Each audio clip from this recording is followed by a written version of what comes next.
What makes Sabertooth unique is that we wanted to bring the skill sets of CG, live action, and interactive development into a single digital production studio, working hand in hand with design and interactive development.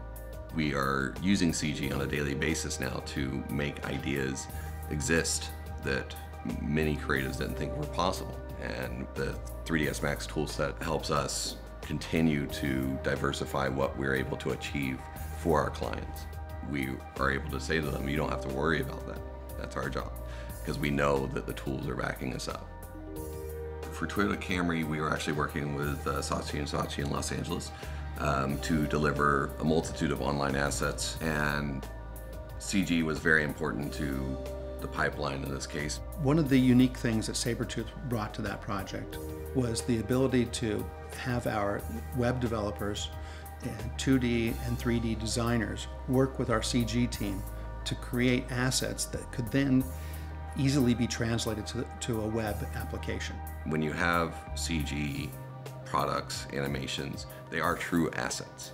You know, when you do a photo shoot, you have an image that is kind of an asset, but it's very limited because you can't change it. When you go down the 3D pipeline of executing a product and visualizing that product, you have an asset that can be used anywhere for anything.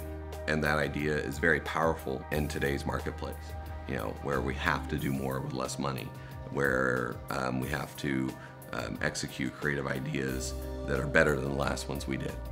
The processing power that continues to increase is all of a sudden allowing CG to be a more cost-effective solution than it's ever been before, both from an actual cost standpoint, but also from a creative standpoint.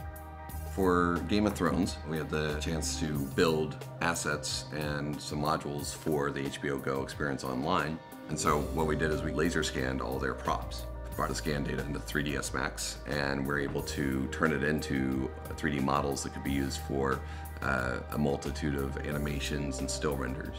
We rendered all of these assets that were almost hyper-real, you know, because they were so detailed. I mean, we had 20 megapixel textures on them, so you could zoom all the way into the sword if you wanted to see every scratch that was on the actual sword, because the fans of this show, that stuff matters.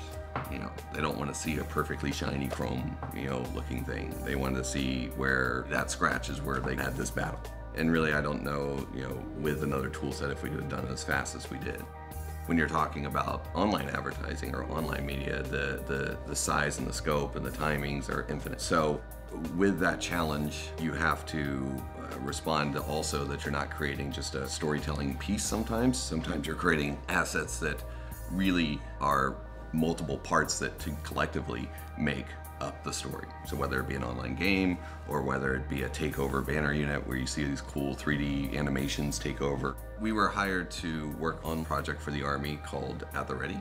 The challenge with this particular project is they wanted it to be multiple choice interactive live action. And so with any live action project, we do pre-visualization using previs as a creative tool to work through the storytelling aspects while the visual aspects were being worked on at the same time. Allows us to move faster.